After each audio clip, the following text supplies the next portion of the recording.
Convidamos a seguir os participantes do painel 1, Melhoria e Inovação. São eles, acadêmico Eduardo Vieira da Costa Guaranha, membro do Conselho Diretor do Programa Gaúcho da Qualidade e Produtividade. José Miguel Noronha Sacramento, professor da Fundação Getúlio Vargas, sócio da M Sacramento Consultoria. Convido-os para assumirem seus lugares aqui ao centro. Atuará como moderador desta atividade o acadêmico Ilcon Miranda Costa, a quem eu também convido para seu lugar aqui ao centro.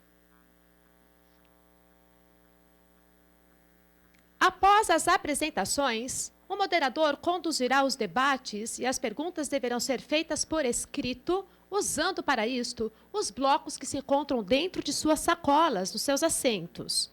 Sinalizem as recepcionistas que estão nas extremidades do auditório.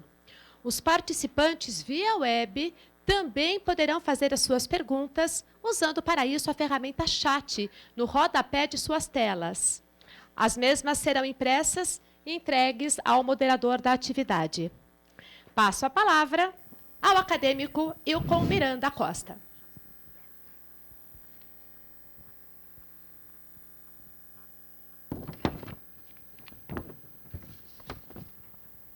Bom dia, senhores. É uma satisfação moderar este importante painel. Neste momento, tenho a honra de passar a palavra ao acadêmico Eduardo Vieira da Costa Guaranha para apresentar o tema Como as organizações aprendem ou deveriam. Guaranha, por favor.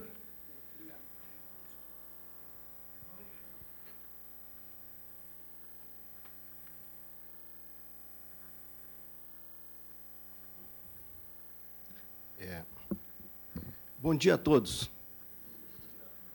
O tema de nossa apresentação é sobre o aprendizado organizacional. Esse é um tema ainda pouco compreendido, apesar de muito tempo ter sido veiculado as primeiras conceituações a respeito. Isso me levou a estudá-lo para a minha dissertação de mestrado e, posteriormente, eu escrevi um livro a respeito disso.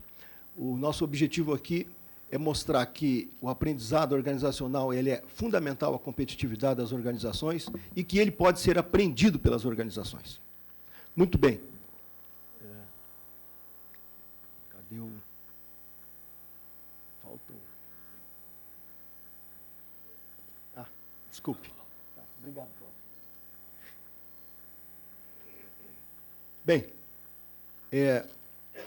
nossa apresentação terá esses 4 itens.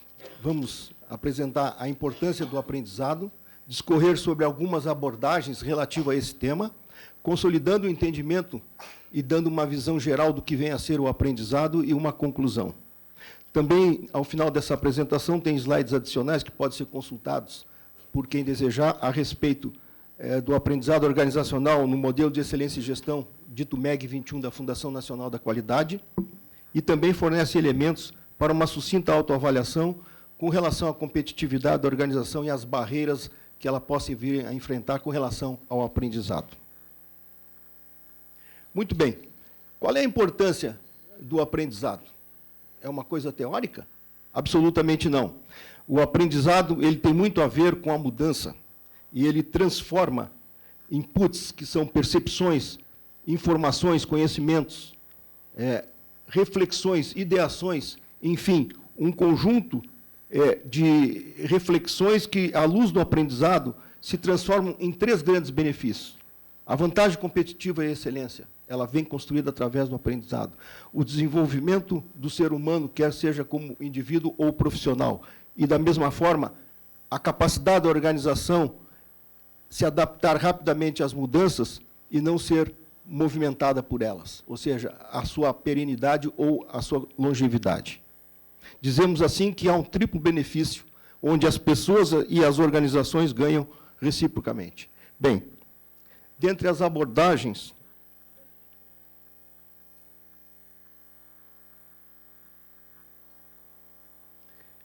aqui apresentada, existem várias. Olha só, 13 abordagens, pelo menos. Eu vou discorrer sobre 7 delas que estão na forma de cor laranja, e os autores sobre o tema dizem que 70% do aprendizado vem de forma informal e pela situação. Mas eu vou passar cada uma delas para mostrar que tem uma riqueza de conteúdo que, se bem entendido, é valiosíssimo às organizações. Muito bem.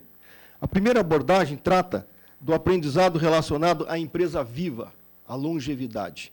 Isso vem fruto de estudos de Arie de Reus, que foi diretor de planejamento da Shell na década de 70, e ali ele liderou um estudo para descobrir por que as empresas eram longevas, tinham mais de 100 anos, tirando igreja e exército, evidentemente. E ele chegou a conclusões extremamente valiosas. Se destacaram 4 fatores na sua avaliação, no seu estudo. Primeiro, elas tinham elevada sensibilidade ao ambiente e uma capacidade de adaptação muito rápida. Isso fazia com que elas percebiam as mudanças de sinais antes mesmo das coisas acontecerem, e elas tomavam providências, podendo, inclusive, sair do negócio, criar novos negócios ou tirar vantagem dessas mudanças que elas viam e os demais não viam. A segunda característica muito importante é a coesão, a identidade e a persona que se estabelecia entre as pessoas que identificavam os seus valores com o da organização. Isso fazia com que ela tivesse resistência a superar momentos de crise pela identificação das pessoas com os valores da própria organização. A terceira característica é a tolerância à descentralização e à criação de relacionamentos. Aqui tem muito a ver com inovação. Por quê? Permissão para que setores, pessoas e áreas experimentassem novidades fora do core business. E muitas dessas novidades acabavam gerando o próprio negócio futuro da organização. E, por último, o conservadorismo financeiro. Esse conservadorismo permitia que a organização crescesse, comprando, em cima de oportunidades, aquelas organizações que estivessem na dificuldade. Mais recentemente, numa entrevista que de Reus teve aqui no Brasil, pela HSM, ele colocou um 5º fator, que foi a qualidade da liderança, pois é ela que conduz e transforma as organizações. Hoje, como é que as organizações trabalham com esse conceito? Que tem pelo menos 25 anos. As organizações mais capacitadas, elas colocam pontas de lança nos Vales do Silício, criando lá escritórios para que percebam as mudanças no ambiente, as oportunidades, e elas possam tirar vantagem disso e também estar a par do que possa, eventualmente, lhe estar ameaçando. Muito bem. A abordagem número 2, ela trata dos circuitos de aprendizagem de Chris Ardire e Donald Schoen, que são 2 psicólogos que, na década de 70, identificaram que as organizações aprendem segundo 2 modelos, dito um modelo 1 e o modelo 2. O que é o modelo 1 aqui na figura? É que, quando um resultado que é tido como consequência não atende, as pessoas tendem a mexer na ação. Faz pequeno ajuste na ação, mas não identifica fundamentalmente, inclusive aquilo que o Cláudio falou, as causas. E aí ficam o quê? Soluções paliativas, que não levam ao aprendizado efetivo, porque as pessoas se defendem com justificativas, não entrando no mérito do que governa a ação, que é o aprendizado 2. Ou seja, uma organização que está disposta a evoluir, ela enfrenta seus problemas identificando as causas, e, a partir daí, ela traça ações coerentes que vão levar a resultados novos. É o que é o modelo 2. O terceiro item que fala da aprender a aprender é o quê? É a organização constantemente refletir. Estamos mais operando no modelo 1 ou no modelo 2? Nós estamos abrindo as nossas mentes e as nossas capacidades para, de fato, mudar o que precisa ser mudado, ou nós fazemos coisas paliativas e dizemos que estamos aprendendo? Muito bem. O terceiro modelo, ele trata da aprendizagem vivencial de David Kolb. Esse psicólogo identificou que o aprendizado se dá pela experiência num ciclo de 4 fases, no qual a experiência concreta leva à base de observações e reflexões que, ao serem trabalhadas, criam novos conceitos e novas hipóteses. Ou seja, através de uma vivência, as pessoas refletem, conceituam e aplicam isso em outros lugares. As organizações utilizam muito esse conceito no TEAL, que é o treinamento experiencial ao ar livre. Muitos de vocês já devem ter feito TEAL. A organização submete, vamos dizer assim, a um desafio de trabalhar em equipes, escalar níveis, subir em árvores, fazer uma série de coisas. E aí diz assim, o que significa isso na organização? É exatamente fazer um paralelo da experiência vivencial com a organizacional. Muito bem. A nossa abordagem número 7 trata do aprendizado organizacional via gestão do conhecimento, né? E a gestão do conhecimento ela é extremamente valiosa. Um exemplo bastante conhecido, mas que serve para ilustrar isso, é a espiral de Nonaka e Takeuchi. Quando uma organização, Nigel, decide a ISO 9000, talvez ela não tenha consciência que ela está aprendendo muito. Por quê? Porque ela pega um tema, seja uma certificação de qualquer natureza da ISO, ela reúne as pessoas e discute o quê? O conhecimento tácito. O conhecimento tácito da experiência gera o quê? Procedimentos e conteúdos, que passam a ser um conhecimento explícito. Esse conhecimento explícito, depois, dessa forma, ele é trabalhado, ele é visto, ele é difundido e é combinado com outras formas de conhecimento externo ou internamente à organização e sai a combinação. E, posteriormente, a elaboração final e a prática disso leva a quê? A que as pessoas internalizem esse conhecimento sem ler os procedimentos mais. Então, está num outro nível de conhecimento tácito e ela já está num outro nível de conhecimento acerca daquele tema que ela definiu como importante. Muito bem. Desculpe, passei a mais. A abordagem número 9, ela tem muito a ver também com o que o Cláudio falou. É incrível. Eu disse assim, poxa, vou aproveitar para mostrar que o que falta no Brasil é refletir sobre o aprendizado na educação.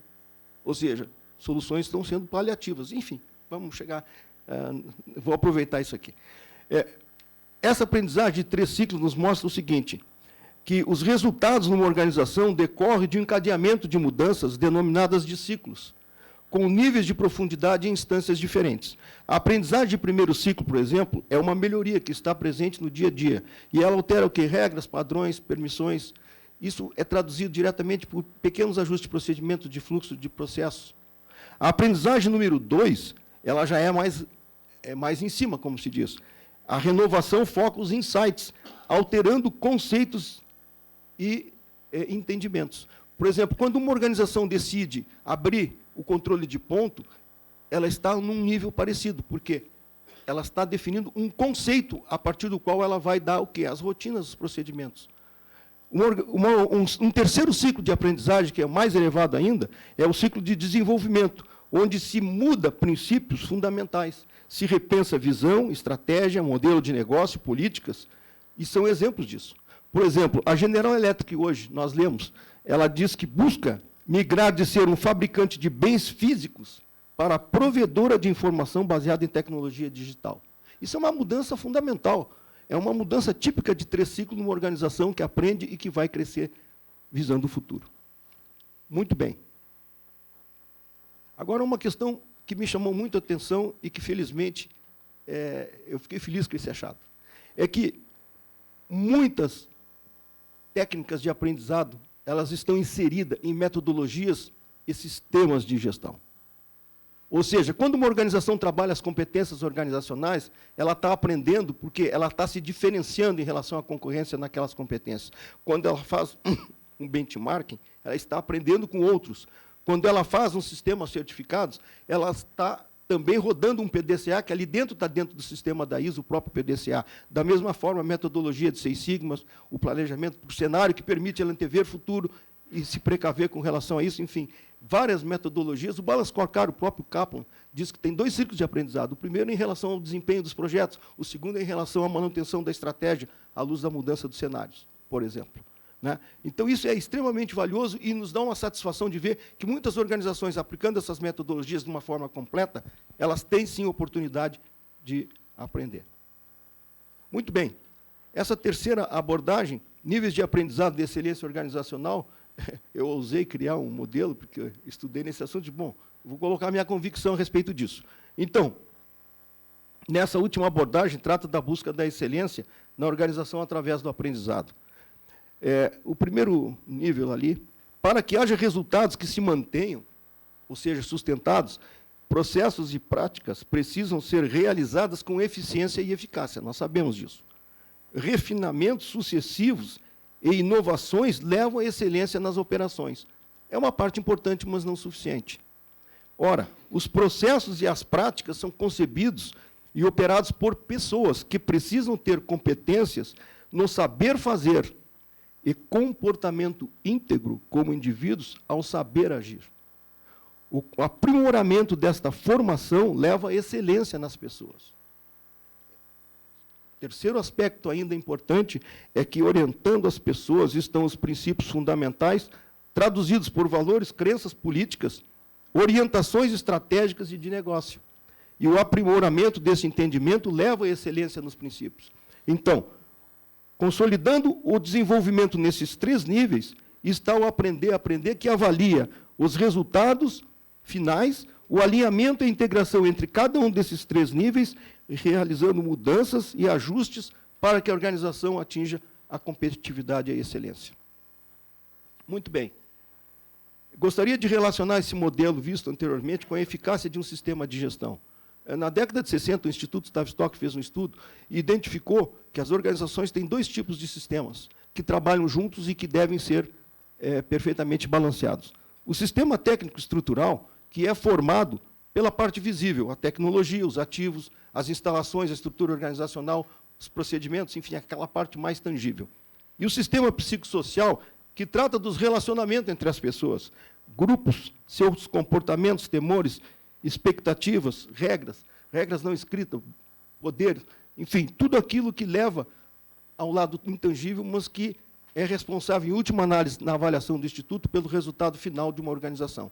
E isso explica também porque muitas organizações com capital, recurso e tecnologia, às vezes não são destaque no seu setor, e outras mais modestas são referência no seu setor.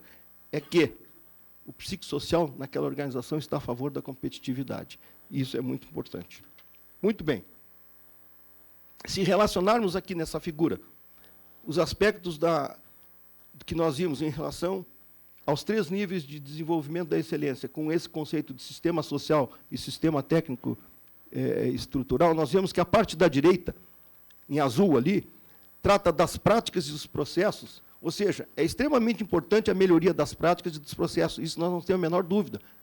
Mas isso é uma mudança quantitativa que leva ao desempenho e ela está muito voltada ao sistema técnico estrutural que nós vimos antes. Porém, a parte anterior, a excelência nas pessoas e nos princípios, é uma mudança qualitativa. E ela tem a ver muito com o quê? Com o sistema psicossocial existente na organização. Então, aqui eu faço de novo referência ao que o Cláudio Moura falou em relação à educação. Quer dizer, não são situações pontuais, são situações conceituais e são situações de vontade. E vontade precede o como. Isso é extremamente importante. Isso numa organização também. Quantas vezes a gente vê uma organização que tu visita e vê que as coisas não evoluem e ela faz. Vamos pegar a questão da própria submissão de muitas organizações ao Prêmio Nacional da Qualidade. Elas repetem os mesmos erros ano após ano. Por quê? Porque, no fundo, elas não estão mudando. Elas estão fazendo adaptações. Muito bem. Então, tanto a reestruturação, que é a parte da esquerda, quanto o aperfeiçoamento, é importante que as organizações trabalhem os 2 níveis. Porém, é importante identificarmos que os problemas significativos que enfrentamos não podem ser resolvidos no mesmo nível de pensamento em que estávamos quando os criamos. O Einstein já dizia isso. Então, é um exemplo que eu vou citar aqui, o Uber e o táxi. Não foi pelo aperfeiçoamento do sistema de táxi que veio a solução da mobilidade. Houve mudança de nível de pensamento para a solução do problema. Então, é isso que eu coloco, que as organizações, periodicamente, têm que refletir sobre o nível de mudança em relação ao nível de aperfeiçoamento sobre aquilo que está. Muito bem. Consolidando, então. Como está meu tempo, Wilcon? 1 minuto? Tá bom. Então, nós temos visto, pelo menos, eu relacionei aqui, eu não vou passar todos, porque todos foram vistos em maior ou menor grau, várias faces do aprendizado. É como se aquela questão do Mitzenberg na estratégia, tateando o elefante, não é? Aqui também, o que é o aprendizado? O aprendizado é algo riquíssimo, que pode melhorar algo específico numa planta, num ponto específico, mas transformar completamente uma organização. É isso que eu queria mostrar, que o aprendizado ele é extremamente rico e que as organizações têm muito o que tirar de proveito. Bem, e aí vocês dizem assim, bom, escutei lá um conjunto de informações teóricas, entre aspas, do Guaranha, o que eu faço agora? E aí, dizem assim, muito bem, o que fazer diante de tudo isso? Eu diria que as organizações hoje têm duas preocupações com relação a isso. A primeira, em função da sociedade ser mais complexa, essas mudanças mais rápidas e tecnologias de ruptura exponenciais e a sua disponibilização, têm levado o quê? Que as organizações precisem, primeiramente, desenvolver a sua capacidade cada vez mais de enxergar o futuro, ser ágil, adaptável e explorar as oportunidades. Isso é um ato contínuo, isso não é um estado definido, isso é permanentemente. A segunda competência, e a segunda preocupação, é que as organizações devem desenvolver uma competência de metacognição, que é ter consciência dos processos utilizados para aprender e tomar decisões, e periodicamente revisá-los e se tornar master no seu nível de liderança quanto a esses dois aspectos. Muito bem, eu acredito que meu tempo terminou. Essa figurinha aí só está mostrando que, há mais de 100 anos atrás, alguém fez essa figura dizendo assim, como será o ensino em 2000? Aparece algo assim muito parecido, né? Claro, era difícil prever o iPhone, a internet, mas olha lá, tem alguém colocando conteúdo numa máquina, gerando, hoje é como se fosse uma internet, cada um conectado, pode-se dizer que seja com relação aos aspectos da internet. Então, o mundo acontece, às vezes, muito mais rápido do que nós temos capacidade de imaginar. Muito obrigado pela atenção e bom dia.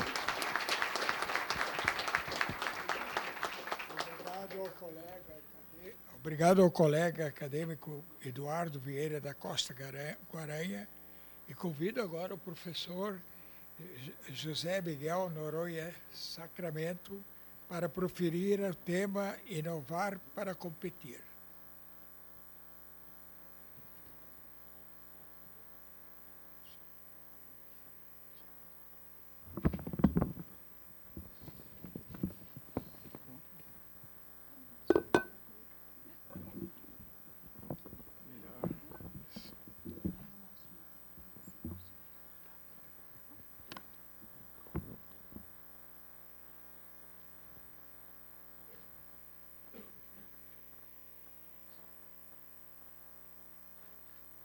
Bom dia a todos. Vou falar sobre um tema, de certo ponto, redundante, né? Porque a inovação hoje faz parte como nunca da nossa vida. Então, primeiro eu vou lembrar um estudo feito pelo Ari Degeus sobre empresas longevas. Para ele, empresas longevas são empresas com mais de 300 anos, 400 anos, 500 anos de existência. E, curiosamente, ele chegou à conclusão, né, que em comum entre as empresas com tantos séculos de vida,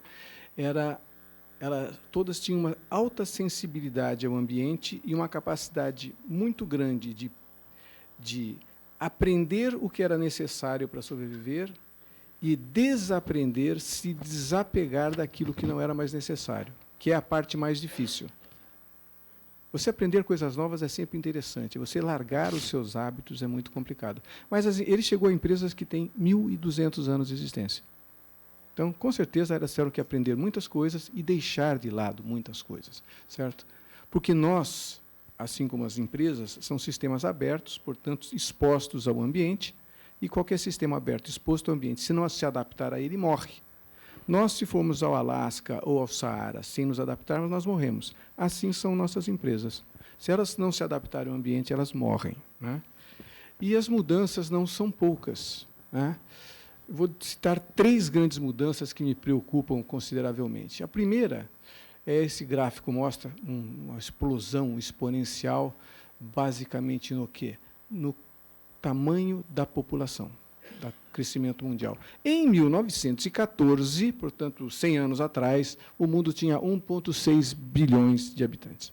Né? Hoje, o mundo tem 7,6 bilhões de habitantes. São 6 bilhões de habitantes a mais. Então, só por isso já seria impossível imaginar que os modelos utilizados lá atrás continuariam sendo utilizados hoje, né, para atender uma população tão grande. Então, esta é a primeira grande mudança que já deu escala para todos os negócios, mas, por outro lado, trouxe uma série de necessidades, saneamento básico, educação, saúde, para essa população crescente. Então, soluções novas precisariam ser inventadas e foram inventadas. O outro ponto que mudou muito no tempo, e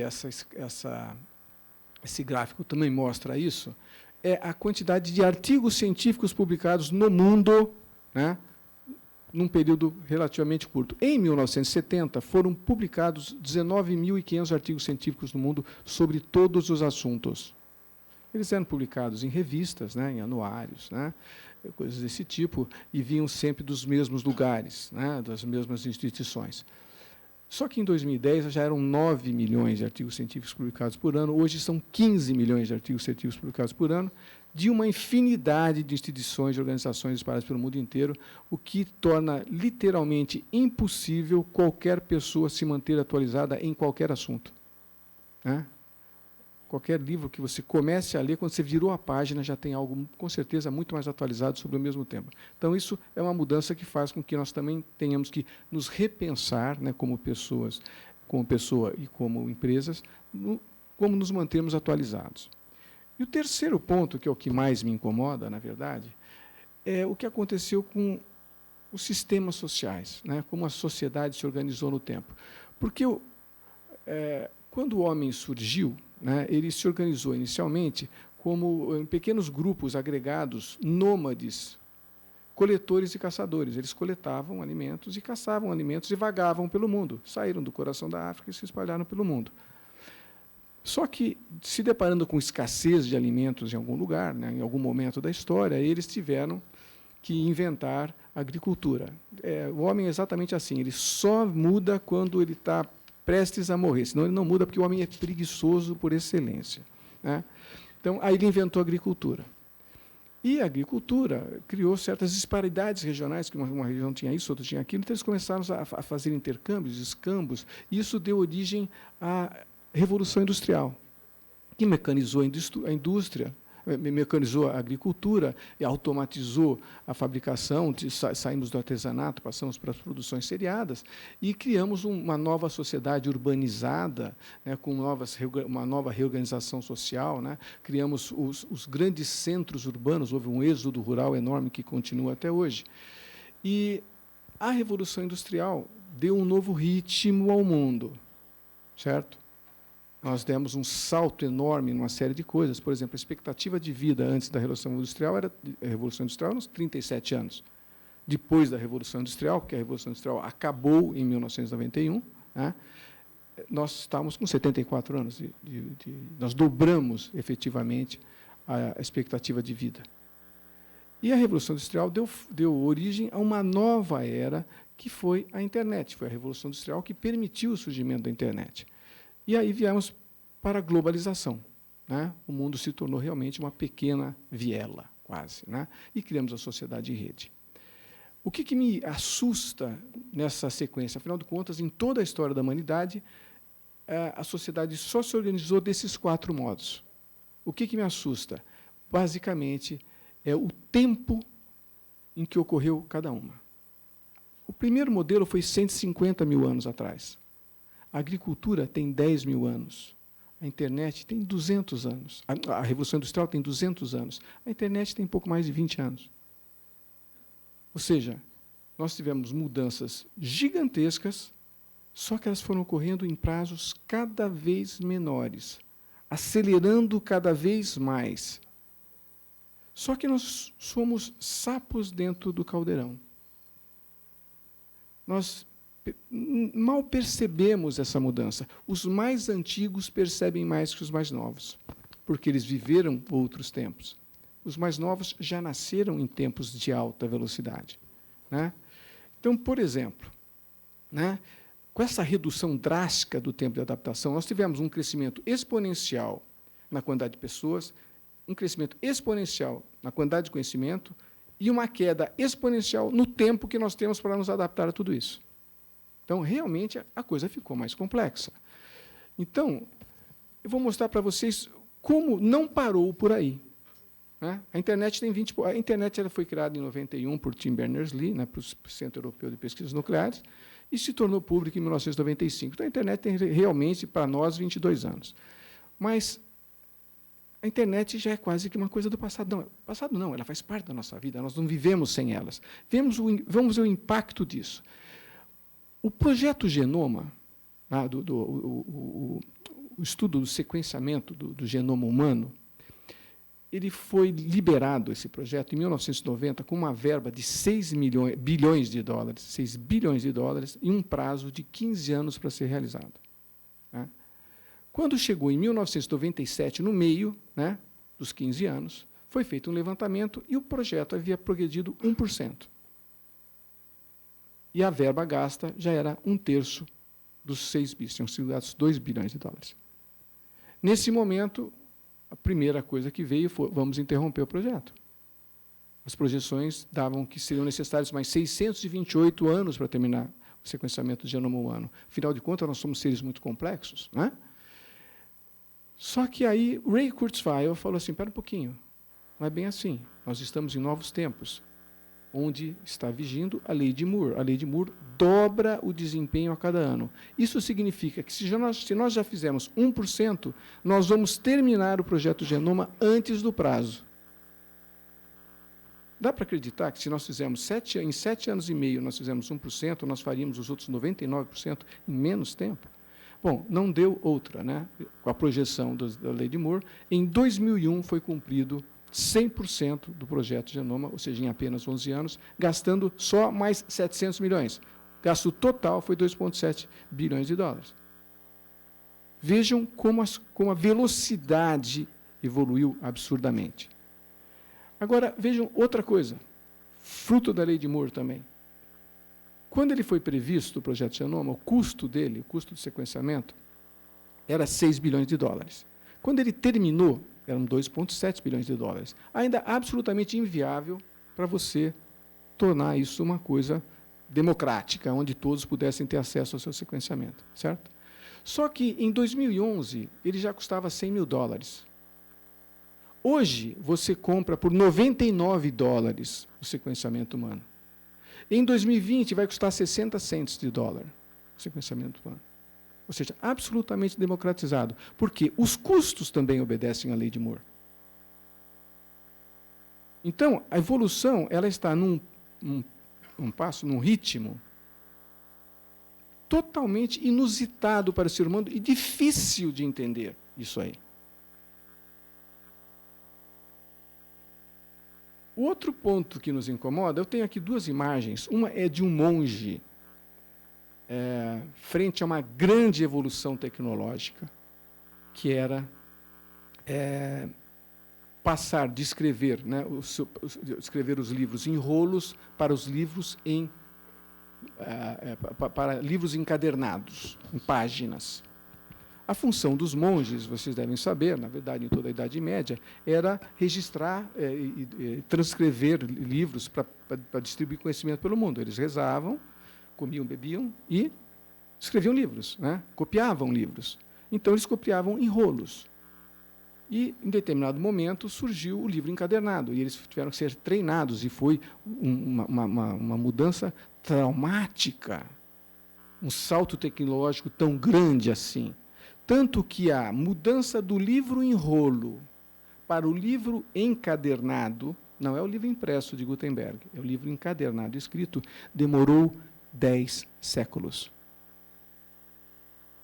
Para o mundo mudar do livro em rolo para o livro encadernado foram necessários 10 séculos. A figura ao lado é uma menina chamada Gabi, que ela usa, tendo menos de 2 anos de idade, ela usa um iPhone com uma habilidade impressionante. Ela iria fazer 2 anos ainda, não tinha 2 anos ainda, e usava com uma habilidade enorme. E esse filme foi postado no YouTube com o título Gabi Gênio, né, em outubro de 2007. Só que o iPhone foi inventado, foi lançado em junho de 2007. Então, se o monge demorou 10 séculos para se adaptar a uma tecnologia sofisticada, como, né, um livro, para vocês, com páginas, a Gabi passou da televisão para o iPhone em 2 meses. Então, ao mesmo tempo que a evolução tecnológica acelerou, os mais jovens, principalmente, incorporam essas tecnologias numa velocidade também inusitada. Eles têm uma facilidade, eles não têm os nossos bloqueios, eles não têm os nossos paradigmas, não respeitam os nossos dogmas, e eles ousam e mudam com uma velocidade absolutamente incrível.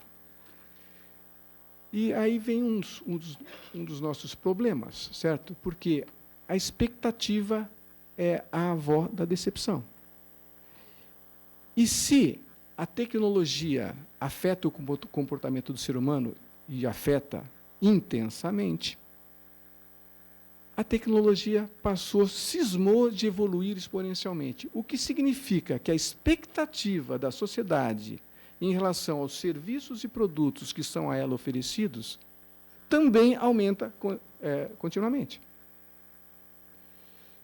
E a lei número 1, né, da satisfação do cliente, a satisfação é a percepção que ele tem versus a expectativa, né, que ele tem. Então, se a expectativa do cliente começa a subir numa velocidade enorme, porque a tecnologia muda seu comportamento e, com certeza, ele quer mais coisas o tempo inteiro, passou a ser função de todas as organizações, né, darem ao cliente condição de ter uma percepção maior, oferecer mais valor, oferecer o que ele espera, para satisfazê-lo, porque se a percepção for menor do que a expectativa, o cliente está insatisfeito. Certo? Então, esse é o grande desafio das nossas organizações hoje. Como é que eu acompanho, né, dentro da minha organização, eu a reestruturo, né, para que ela gere valor a tal ponto que supere a expectativa do cliente, que não para de aumentar e não tentem tentar conter, né, segurar a expectativa, porque ela vai continuar crescendo. E temos muitas mudanças significativas em andamento no mundo. Eu vou citar apenas algumas. Por exemplo, nós temos aqui o carro elétrico. É uma realidade mundial. 11% da frota japonesa é de carros compostas de carros elétricos. A China já tem mais de 300 mil carros elétricos. A Toyota está chegando a 11 milhões de veículos híbridos, entre elétricos e híbridos vendidos no mundo. Certo? Então, o carro elétrico já é uma realidade. O carro autônomo, o carro autodirigido, que ainda tem alguns céticos que falam que isso não vai acontecer, todas as grandes montadoras têm 2021 como deadline para terem seus carros autônomos iniciando a venda no mercado. 2021, certo? Por outro lado, nós vivemos uma economia curiosa, novas economias, tipo a economia do compartilhamento, a economia colaborativa. Isso tem um impacto tão grande que algumas empresas, por exemplo, como a ZF comprou a TRW, e eu acompanhei isso muito atrás. Por que ela comprou a TRW? Porque o principal produto da ZF é o câmbio. E que sentido faz câmbio num carro elétrico ou compartilhado?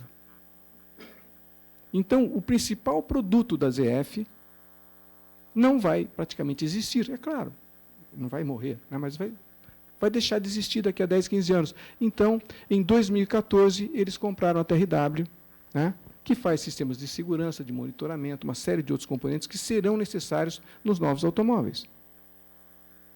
E conversando com o presidente da ZF, eu falei, por que vocês fizeram isso agora?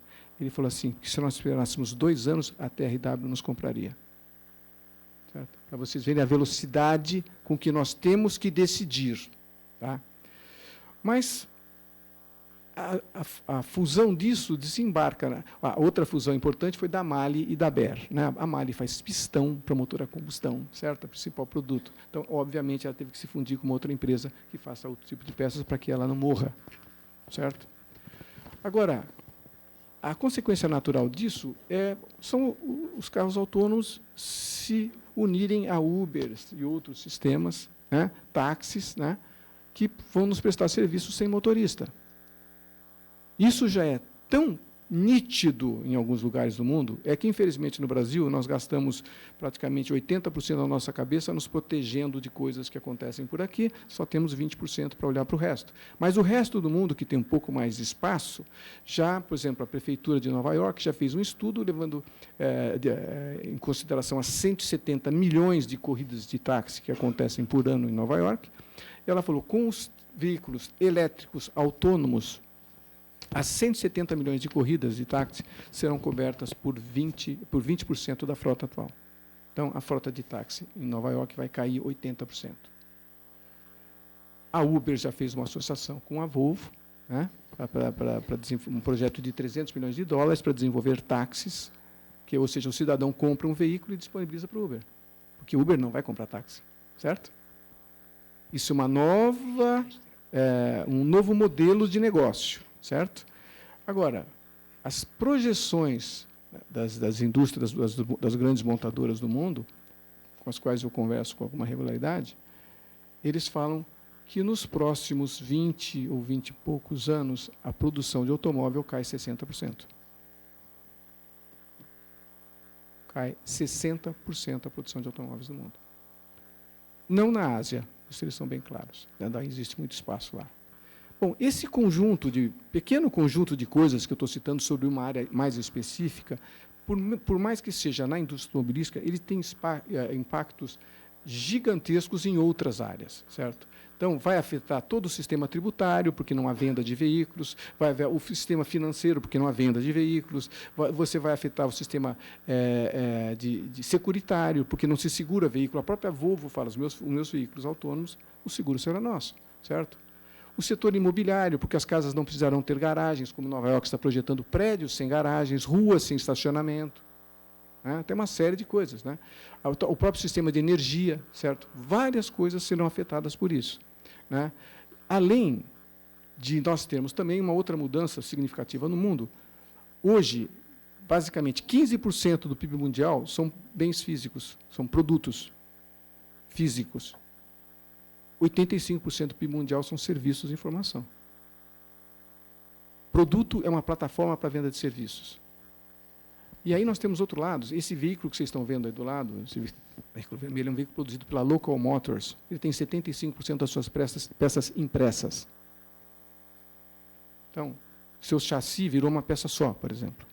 Né? Então, ele reduziu o número de componentes absurdamente e 75% deles são impressos. Outras coisas são isso está fazendo com que as fábricas sejam muito mais compactas, necessitando de muito menos muito menos pessoas, funcionários. O desenho, a foto ao lado, eu mostro o celular, porque toda vez que você usa o seu celular para fotografar, para filmar, para gravar um texto, para mandar uma mensagem, para trabalhar como se fosse um computador, para usar como token para o banco, ou etc, etc, etc, para aquele 1 milhão de coisas que ele faz além de telefonar, você está fechando uma fábrica que faz máquina fotográfica, que faz computador, que faz filmadora. Você está fechando as fábricas. Nós fechamos as fábricas, porque nós não vamos abrir mão desses features, desses recursos que eles nos trazem. Afinal de contas, eles melhoram a nossa qualidade de vida. Então, os nossos hábitos nós não percebemos, mas nós somos os maiores eliminadores de emprego. Porque nós nos adaptamos aos novos recursos. Certo? Só que, esse é até um dos motivos que eu falo sempre, o aquecimento da economia, no Brasil particularmente, não terá o impacto social que deveria ter. Por quê? Porque as atividades econômicas que fazem a maior parte, compõem a maior parte do nosso PIB, não geram emprego, exatamente por essas coisas. Certo? Então, se a gente olhar essa série histórica de 70 anos, a gente vê na linha de baixo o número de empregos em empresas produtoras de bens. Postos de trabalho, estável desde 1940, nos Estados Unidos. E o outro é serviços.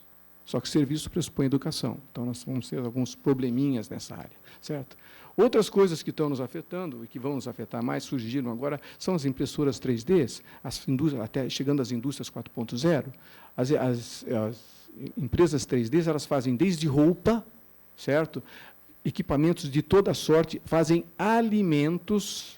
Não sei se vocês sabem, as impressoras 3D são muito fortes em alimentos. Elas imprimem alimentos, você só leva ao fogo depois, alguns deles, outros você nem leva ao fogo. Né? Elas imprimem órgãos humanos, certo? Vários tipos de órgãos humanos. Né? Cada vez tão melhores que nós chegamos ao absurdo de, nas Olimpíadas do Rio de Janeiro, os atletas normais proibirem a participação de para-atletas nas competições, porque os para-atletas levariam vantagem. Quando vocês imaginariam ouvir uma coisa dessa? Um atleta são impedir a entrada de um para-atleta, paraplégico, porque ele pode levar vantagem, porque isso está evoluindo muito. Até a impressão completa de casas. Então, a construção civil, ela cresce no mundo, mas não necessariamente gerando emprego. Eu posso imprimir uma casa. Uma casa completa, com toda a parte hidráulica e elétrica já embutida nas paredes, certo?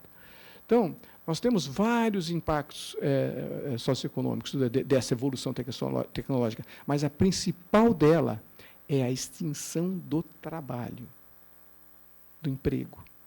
Certo? É um grande dilema nosso, certo? Então, nós temos que inovar em produtos, em serviços, em processos e, principalmente, em modelos de negócio. Certo?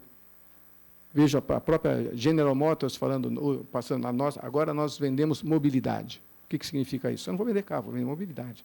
Certo? Eu estou mudando meu modelo de negócio. Certo?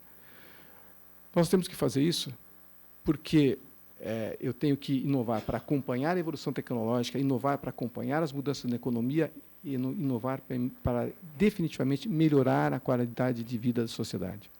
Eu preciso inovar para competir, mas mais do que isso, eu preciso inovar para não morrer. Obrigado a vocês.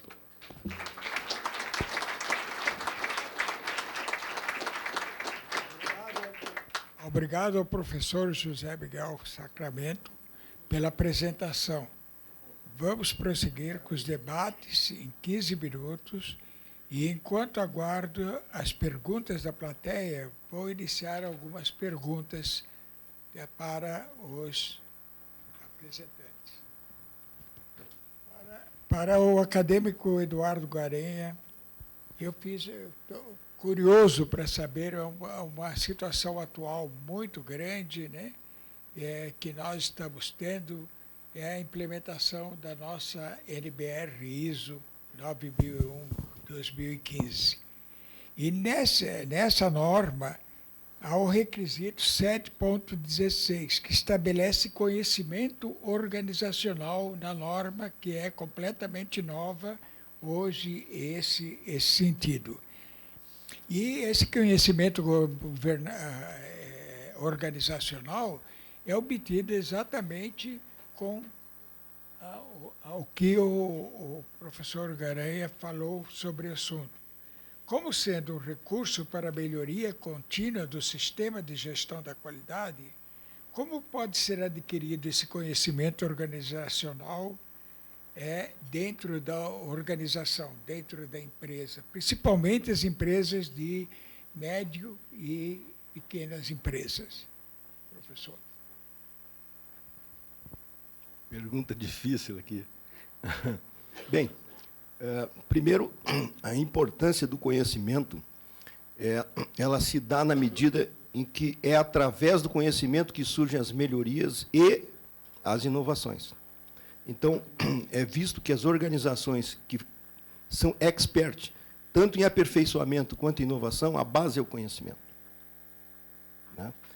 E esse conhecimento tem várias formas de serem trabalhadas, mas não necessariamente elas, vamos dizer assim, o maior desafio é o conhecimento que está nas pessoas e o conhecimento que está na organização. Então, as pessoas, pelo grau de sua experiência e senioridade, elas têm conhecimento. Tem que existir um ambiente propício a que haja o compartilhamento, o desenvolvimento de novas pessoas adquirindo aquele conhecimento e, principalmente, a guarda daquilo como um ativo da organização. E isso requer o quê? Um conjunto de políticas que estejam a favor disso. Por exemplo, uma organização que incentiva a competição ou o grau de turnover em cima de altos salários, por exemplo. Ah, não, essas pessoas aqui, elas já têm um grau de expertise, estão ganhando um determinado salário muito acima do que o mercado, a crise nos pegou, etc. E se elas não têm uma política sadia com relação ao compartilhamento do conhecimento, elas não terão sucesso, porque as pessoas vão se fechar e não vão compartilhar. Então, eu diria o seguinte, é um ambiente de abertura, é uma política, e isso parte da liderança esse incentivo. E tem vários mecanismos, estruturados ou não, de buscar esse conhecimento e tê-lo disponível. Obrigado, Guarani. Ao professor Sacramento, eu fiz também uma questãozinha que eu acho que muitos de nós estamos curiosos para saber alguma coisa, opinião de uma pessoa ilustre como o professor, né? O investimento das empresas na inteligência artificial já chega, em média, na casa de 30 bilhões de dólares, e os estudos estão cada vez mais avançados, estão bem avançados. Do seu ponto de vista, quais as consequências que essa inovação pode trazer para os postos de trabalho, principalmente os da classe média?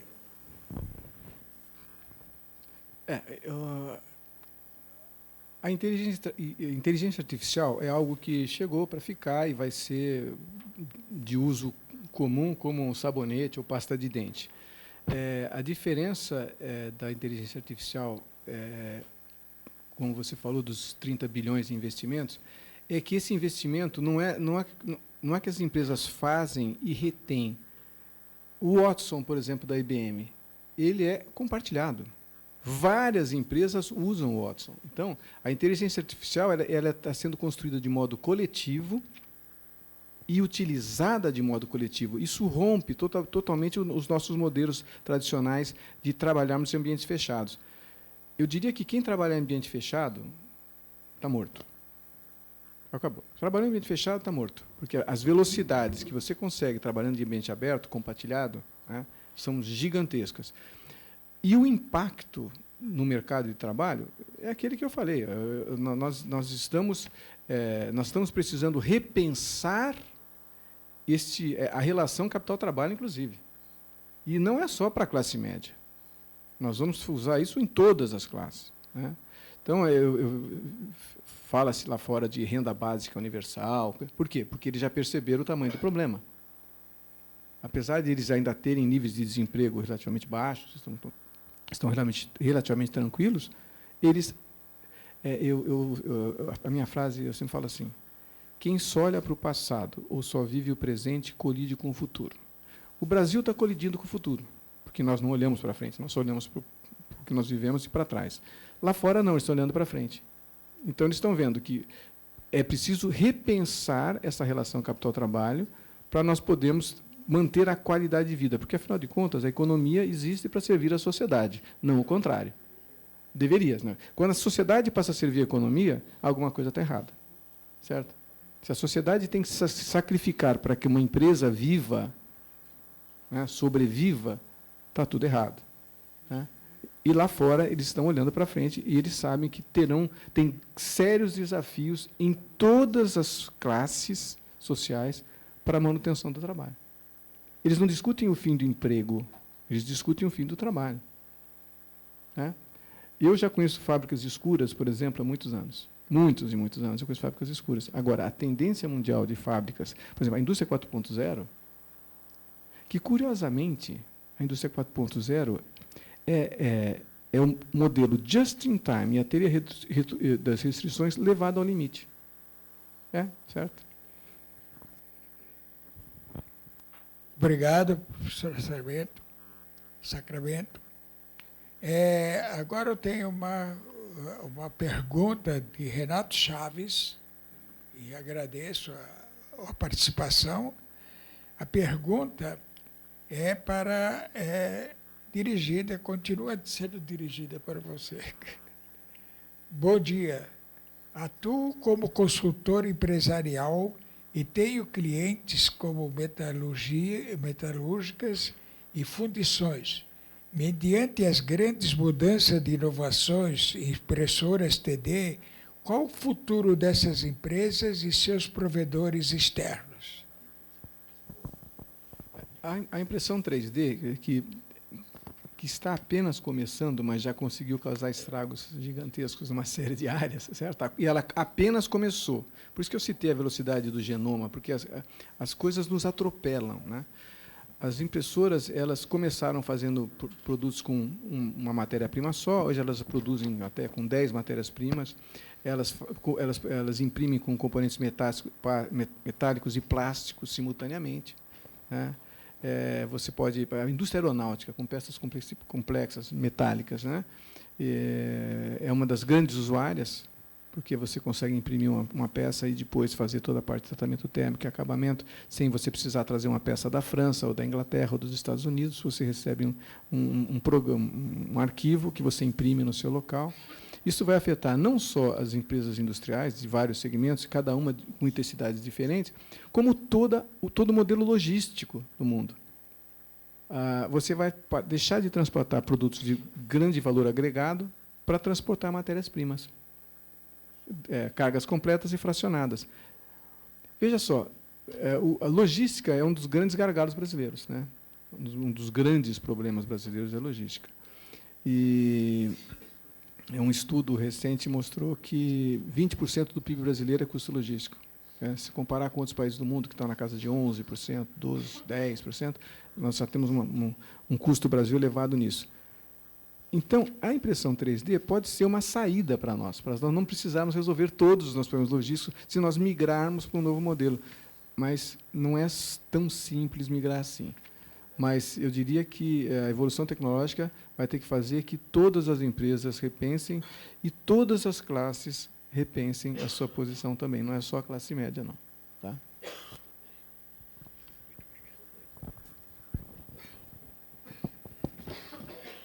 Vou fazer mais uma pergunta, e como o tempo nosso...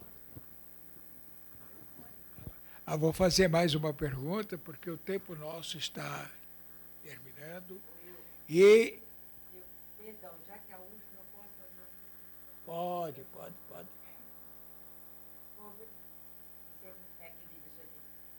Desculpe o atropelo, mas é que eu estou aqui agoniado.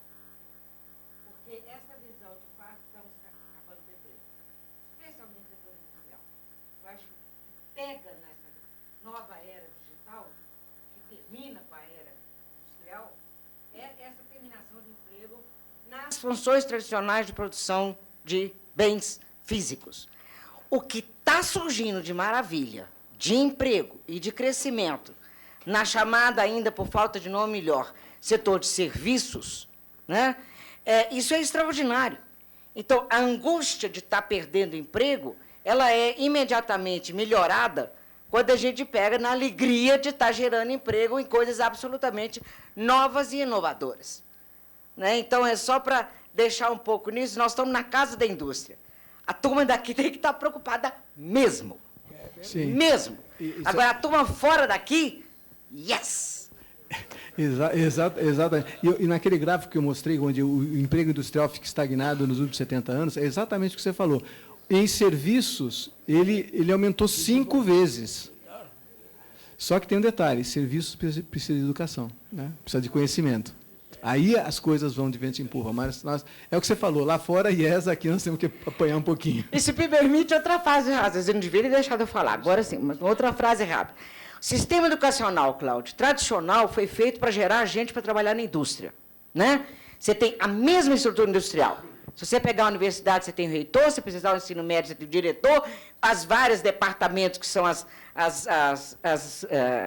matérias e tal, e forma que é bando de menino obediente. Punindo erro. Isso punindo erro, atendendo a autoridade. Nosso admirável mundo da era digital é o contrário. Vira isso de cabeça para baixo. Né? Você precisa da criatividade, isso o Cláudio sabe melhor do que eu, né? Você precisa da liberdade de fazer, você precisa da coragem, você precisa da ousadia, que não é coisa ensinada na velha educação. Agora, essas são coisas que você vira de cabeça para baixo. Só que agora você está podendo ter isso um grande auxiliar nesse processo, que é a dita própria tecnologia. Né? Os professores passam a dar assistência, acompanhamento, indução, mas o material da informação já está consolidada. Para que eu quero um professor me ensinando data se eu aperto o Google e sei tudo? Tá certo? Então, essa grande revolução também dentro da empresa, que eu acho genial. E é o chefe tendo que ouvir o seu funcionário dizer que você está falando besteira. Eu quero ver o chefe saber falar isso. Aceitar essa contribuição, que o conhecimento está difundido, né? Que o conhecimento está espalhado, que não há aquela coisa de porque eu sou chefe, eu sei, sabe coisa nenhuma, tá certo? E deixar a liberdade do seu bom funcionário dizer as coisas para você, porque se você não deixar, ele simplesmente vai embora. É ele que vai embora, não é você que manda ele embora. Então, desculpa. Obrigado. É interessante porque os 3 temas abordados pelo Cláudio, pelo Guaranha, pelo Sacramento, os 3 temas se interagem entre si. Um complementa o outro e um justifica o outro, né? E acabou a Doroteia apresentando um novo argumento, apresentando argumentos para reforçar essa ideia de que a coisa tem que ser feita em conjunto. Eu agradeço a atenção das 3 pessoas e há um pedido solicitado para o Cláudio e para os outros também que foram solicitados, que foram muitos. Vocês aproveitem a hora do coffee break e abordem-os e perguntem, conversem com eles, tirem as suas dúvidas durante o coffee break. Nós não vamos ter tempo hábil para, apesar de terem sido boas perguntas, bom questionamento, não teremos tempo hábil para dar andamento nesse debate. Então, senhores, aproveitem o coffee break, que virá logo em seguida, para que vocês possam questioná-los. Eles estarão no coffee break à disposição. Eu estou oferecendo eles, mas eu não sei se eles querem realmente. Então, estejam à vontade, tá? Aquele que fez a pergunta para o Cláudio, o acadêmico Cláudio, por favor, dirija-se a ele, que a sua pergunta é muito interessante, tá bom? Muito obrigado pela atenção, obrigado a todos e agradecemos aos acadêmicos que participaram desse painel. Muito obrigado a todos.